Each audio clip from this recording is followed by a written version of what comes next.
action is continuing, fans. Peggy Lee Leather against Wendi Richter. The action has continued. The Syrian terrorist has been in there helping Peggy Lee Leather. You had no right to be in there, Syrian terrorist. You had no right to be in there. You were helping Peggy Lee. There was no call for you. She had no right coming in and attacking me.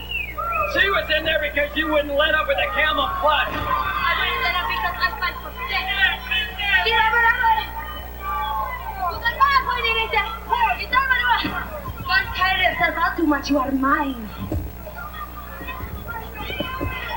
The terrorists and Jeannie Beret heading back to the locker room, fans. It's pandemonium in Bedlam.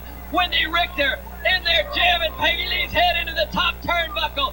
Wendi Richter, who claimed to fame, was in WrestleMania 1 with none other than rockstar manager Cyndi Lauper, has picked up the big 220-pound Peggy Lee and is jamming on the midsection. Bill Holden is counting, and Peggy Lee is ignoring the count.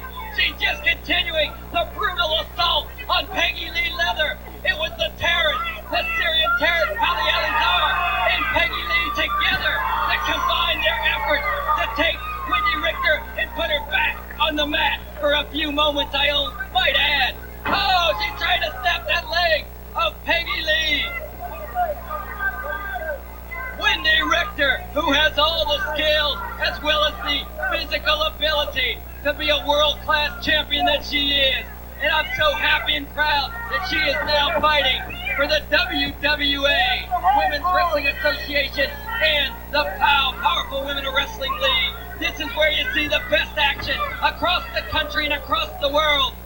Right here, fans, every week, POWW. Wendi Richter delivering the big boot into the shoulder blades of Peggy Lee Leather, jamming the shoulder now into the